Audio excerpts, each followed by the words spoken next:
Three retiring boys. എളുപ്പമല്ല.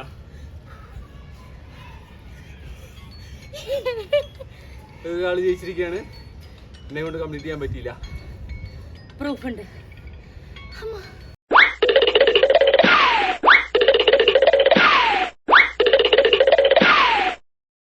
Hello fellows, we are Macrees on the road. ഇന്നൊരു workout ചലഞ്ചാണ്. ഇന്നൊരു ഔട്ട്ഡോർ ഞങ്ങൾ ടെറസിന്റെ മുകളിലൊക്കെ കയറുന്ന കാം ആൻഡ് പീസ്ഫുൾ സൺഡേ ഞങ്ങൾ വീണ്ടും ബെർത്താക്കാൻ വന്നിരിക്കുകയാണ്. സോ ഇന്ന് ഞങ്ങൾ വർക്കൗട്ട് ചലഞ്ച് ചെയ്യാൻ പോകുന്നത് 1 മിനിറ്റിൽ തരുന്ന എക്സസൈസ് കംപ്ലീറ്റ് ചെയ്യാൻ പറ്റുമോ അതോ അതിനിടയ്ക്ക് വെച്ച് നിർത്തോ, ഏറ്റവും കൂടുതൽ കൗണ്ട് ആരാണ് ചെയ്യാൻ പോകുന്നത് എന്നതാണ്.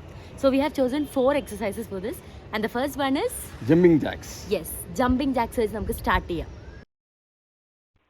ഈ എക്സസൈസ് ചെയ്യുന്ന ഒരുവിധം എല്ലാവർക്കും വളരെ സുപരിചിതമാണ്. നല്ലൊരു ഹോൾ ബോഡി വർക്കൗട്ടാണ്. ഇതിനെ ജമ്പിംഗ് ജാക്ക് എന്നാണ് കോമൺലി പറയുന്നത്. പോരാത്തതിന് സ്റ്റാർ ജമ്പ് എന്ന് പറയും, സൈഡ് സ്ട്രാഡിൽ ഹോപ്പ് എന്ന് പറയും. US മിലിറ്ററിയിലുള്ള ഒരു വളരെ കോമൺ ആയിട്ടുള്ള ഒരു എക്സസൈസ് ആണ് ഇത്. നമുക്ക് ടോട്ടൽ ബോഡി മൂവിങ് ആക്കാൻ, നമ്മുടെ സ്കിപ്പിംഗ് റോപ്പ് ഒക്കെ ഇല്ലേ, അതുപോലെ തന്നെ വളരെ ഇഫക്റ്റീവ് ആയിട്ടുള്ള വെയിറ്റ് ലോസിനായാലും ഹെൽത്തി വെയിറ്റ് മെയിൻറ്റെയിൻ ചെയ്യാനായാലും ഒക്കെ നമ്മുടെ ബോഡിക്ക് ഒരു നല്ലൊരു എന്താ പറയുക, ടോട്ടൽ ബൂസ്റ്റർ ആണ് ഈ എക്സസൈസ് വന്നിട്ട്. So that is A main reason ഞങ്ങൾ ഇത് ആദ്യത്തെ എക്സസൈസ് ആയിട്ട് ചൂസ് ചെയ്യാൻ കാരണം സ്ഥിരം എക്സസൈസിങ് ഒരു ശീലമില്ല. അപ്പോൾ ബോഡീനെ ഒന്ന് മനസ്സിലാക്കിക്കണമല്ലോ, that we are doing a challenge today. ബോഡിയും അതിന് സഹകരിക്കണമല്ലോ.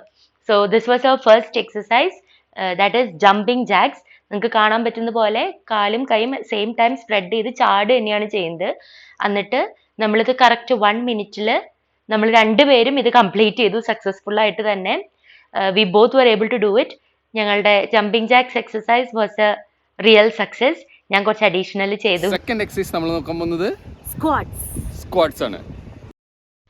അപ്പം സ്ക്വാട്സ് എന്ന് പറയുന്നത് ഒരു സ്ട്രെങ്ത് എക്സസൈസ് ആണ്. മെയിനായിട്ടും നമ്മുടെ ലോവർ ബോഡിക്ക് സ്ട്രെങ്ത് ആഡ് ചെയ്യുന്ന ഒരു എക്സസൈസ് ആണ്.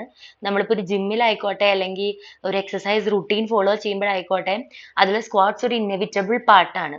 എൻ്റെ മുഖത്ത് വിരിയുന്ന എക്സ്പ്രഷൻസ് കണ്ടാൽ അറിയാം എനിക്ക് തീരെ ഇഷ്ടമില്ലാത്തൊരു എക്സസൈസ് ആണ് സ്ക്വാട്സ്. ബിക്കോസ് മേ ബി എനിക്ക് വെയിറ്റ് ഉള്ളത് കൊണ്ടായിരിക്കാം എനിക്ക് ലോവർ ചെയ്യുക, വീണ്ടും പൊങ്ങുക, ഇതൊക്കെ ബുദ്ധിമുട്ടാണ്. അത് അതേസമയം എനിക്ക് ചാടുന്ന എക്സസൈസ് എനിക്ക് ഇഷ്ടമാണ്. അതൊരു കണക്കിന് പറയുകയാണെങ്കിൽ മനസ്സിൻ്റെ ഒരു കളിയാണെന്നും എനിക്ക് തോന്നുന്നുണ്ട്. But squats is really good. ഒരു എക്സസൈസും മോശമാണെന്നല്ല ഞാൻ പറയുന്നത്. പക്ഷെ നമ്മുടെ സ്ട്രെങ്ത് ട്രെയിനിങ്ങിൽ വരുന്ന ഒരു വൈറ്റൽ ആയിട്ടുള്ള, അല്ലെങ്കിൽ മോസ്റ്റ് ഓഫ് ദ എക്സസൈസ് റുട്ടീനിൽ വരുന്ന ഒരു സ്റ്റേപ്പിൾ ആയിട്ടുള്ള ഒരു എക്സസൈസ് ആണ് സ്ക്വാട്സ്. പറ്റുന്ന എല്ലാവരും ഈ എക്സസൈസുകൾ അറ്റ്ലീസ്റ്റ് ഡെയിലി 1 മിനിറ്റ് എങ്കിലും നമ്മൾ ചെയ്യുമ്പം നമുക്ക് ഫീൽ ചെയ്യുന്ന ഒരു എനർജി, ആ ഒരു പോസിറ്റീവ്നെസ്, അതൊരു മുതൽക്കൂട്ടാണ്. അപ്പൊ എല്ലാവരും ഇത് ചെയ്യണം എന്നാണ് ഞങ്ങളുടെ ഒരു അഭിപ്രായം. This also we completed. അതും 1 മിനിറ്റ് കംപ്ലീറ്റ് ചെയ്തിരിക്കുകയാണ്. എങ്ങനെയുണ്ടായിരുന്നു? എനിക്ക് തീരെ ഇഷ്ടമില്ലാത്ത എക്സസൈസ് ആണ്. But still I do it. Did it. Exercise നമ്മൾ ചെയ്യാൻ പോകുന്നത് High knees.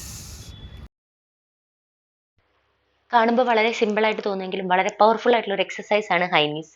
നമ്മുടെ ഹോൾ ബോഡിക്ക്, മെയിൻലി നമ്മുടെ കോർ മസിൽ സ്ട്രെങ്തൻ ചെയ്യാൻ ഹെൽപ്പ് ചെയ്യുന്ന ഒരു എക്സസൈസ് ആണ് ഹൈ നീസ്. ഏതൊരു എക്സസൈസ് ചെയ്യുമ്പോഴും ഒരു 2-3 സെറ്റ് ചെയ്യാനായിട്ട് നമ്മൾ എപ്പോഴും ശ്രദ്ധിക്കണം. ഇപ്പൊ നിങ്ങളിത് ചെയ്യുമ്പോൾ കാണുമ്പോൾ തന്നെ നിങ്ങൾക്ക് അറിയാം, ബബ്ബി വളരെ ഫാസ്റ്റ് ആയിട്ടാണ് പോകുന്നത്, ഞാൻ സ്ലോ പേസ്ഡ് ആണ്. ഇത് 2 തരത്തിൽ ചെയ്യാം. ഒന്നില്ലെങ്കിൽ ചാടിയിട്ട് ചെയ്യാം, ഇല്ലെങ്കിൽ നിന്നിട്ട് ജസ്റ്റ് നീസ് റേസ് ചെയ്യുന്നതും ഹൈ നീസിന്റെ ഒരു സെക്കൻഡ് വേർഷൻ ആണ്. ആക്ച്വലി വെയിറ്റ് ഉള്ളവര് ജമ്പിങ് എക്സസൈസ് ഒഴിവാക്കണം എന്നാണ് പറയുന്നത്. അവര് നിന്നിട്ട് ചെയ്ത എക്സസൈസുകൾ ചെയ്ത് വെയിറ്റ് ഒന്ന് കുറച്ചെടുത്തതിന് ശേഷം മാത്രമേ ജമ്പിങ് എക്സസൈസിലേക്ക് പോകാൻ പാടുള്ളൂ. ഇപ്പൊ നിങ്ങൾ ഇനി കാണാൻ പോകുന്നത് slow and steady wins the race എന്നുള്ളതിന്റെ ബെസ്റ്റ് എക്സാമ്പിൾ ആണ്. ഇൻ 1, 2, 3. Three retiring boys. എളുപ്പമല്ല.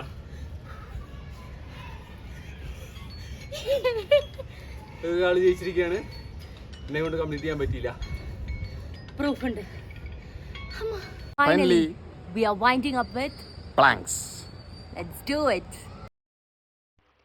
ചെയ്യാൻ നല്ല ബുദ്ധിമുട്ടുള്ളതും എന്നാൽ ചെയ്താൽ നല്ല ബെനിഫിഷ്യലുമായിട്ടുള്ള ഒരു എക്സസൈസ് ആണ് പ്ലാങ്ക്. ഇതിനെ ഫ്രണ്ട് ഹോൾഡ് എന്നും ഹോവർ എന്നും അബ്ഡോമിനൽ ബ്രിഡ്ജ് എന്നും ഒക്കെ പറയും. ബേസിക്കലി ഒരു കോർ സ്ട്രെങ്ത് എക്സസൈസ് ആണ് ഇത്. നമ്മുടെ പുഷപ്പിനോട് സിമിലർ ആയിട്ടുള്ള ഒരു പൊസിഷൻ ഹോൾഡ് ചെയ്ത് അങ്ങ് നിർത്തുവാണ്. നമ്മുടെ കൈയിന്റെ മുകളിലും അതുപോലെ തന്നെ കാലിന്റെ ജസ്റ്റ് ടോയുടെ ടിപ്പിന്റെ മുകളിലുമായിട്ട് നമ്മുടെ ഹോൾ ബോഡി വെയിറ്റിനെ ബാലൻസ് ചെയ്ത് നിൽക്കുകയാണ്. ഇത് ആക്ച്വലി അവർ പറയുന്നത് എല്ലാ ദിവസവും ഒരു 5 മിനിറ്റ് വെച്ച് ചെയ്യണം. 5 മിനിറ്റ് കണ്ടിന്യൂസ്ലി ഹോൾഡ് ചെയ്യൽ it will be A task. നിരന്തരം ചെയ്യുന്നവർക്ക് പറ്റുമോന്ന് എനിക്കറിയില്ല. പക്ഷെ 1 മിനിറ്റിന്റെ 5 സെറ്റ് ആയിട്ട് ചെയ്യുന്നത് നമുക്ക് എല്ലാവർക്കും പോസിബിൾ ആണ്. ഒരു ചെറിയൊരു ബ്രേക്ക് ഉണ്ടായാൽ മതി. പക്ഷെ എല്ലാവരും ഈ എക്സസൈസ് കമ്പൽസറി ആയിട്ടും ഒന്ന് ചെയ്തു നോക്കാൻ ശ്രമിക്കണം. ഇതിനാകെ ഒരു യോഗ മാറ്റ് ഇല്ലെങ്കിൽ സാധാ ഒരു തുണി ഇട്ടാലും മതി. അത് ബേസിക്കലി നമ്മുടെ കൈയിന്റെ സ്വെറ്റ് കാരണം നമ്മൾ സ്ലിപ്പ് ആവാതിരിക്കാൻ, നമ്മുടെ കൈയിന്റെ വേദനയൊന്നും വരാതിരിക്കാനും ഒക്കെ ആയിട്ടുള്ള ഒരു ഇത് മാത്രമാണ് യോഗ മാറ്റ് അല്ലെങ്കിൽ തുണി. പക്ഷെ ഇത് നമ്മുടെ ശരീരത്തിന് വളരെ നല്ലതായിട്ടുള്ള, ഈസി ചെയ്യാൻ പറ്റുന്നതും കുറച്ച് ഡിഫിക്കൽട്ട് ഉള്ള എക്സസൈസ്. 1 മിനിറ്റ് നിൽക്കണം എന്നുള്ളതാണ് ചലഞ്ച്. മുന്നത്തെ എക്സസൈസ് കംപ്ലീറ്റ് ചെയ്യാത്തതുകൊണ്ട് ഇതിൽ കൂടുതൽ നിന്നതൊന്നും നമ്മൾ കണക്കിൽ പഠിക്കുന്നതല്ല. തുടങ്ങുമ്പോൾ തന്നെ പറഞ്ഞിട്ടായിരുന്നു ഏറ്റവും കൂടുതൽ ടൈം നിൽക്കുന്നതാണ് നോക്കുന്നത്. ഇല്ല നമ്മൾ 1 മിനിറ്റിന്റെ കാര്യം പറഞ്ഞിട്ടാണ് തുടങ്ങിയത്. കണ്ടിന്യൂസ്ലി എക്സസൈസ് ചെയ്യാത്ത 2 തടിയന്മാര് ഇമ്മാതിരി ചലഞ്ചിന് ഇറങ്ങി ഇങ്ങനെ ഇരിക്കും. അപ്പോൾ ഓക്കെ, ഇനിയും കൂടുതൽ ചലഞ്ചായിട്ട് ഞങ്ങൾ വീണ്ടും വരും. ഈ ചലഞ്ച് നിങ്ങൾ ആസ്വദിച്ചു എന്ന് വിചാരിക്കുന്നു. ഞങ്ങളുടെ നെക്സ്റ്റ് വീഡിയോ ആയിട്ട് കാത്തിരിക്കുക. Like to show love, share to care and subscribe to be surprised. Bye.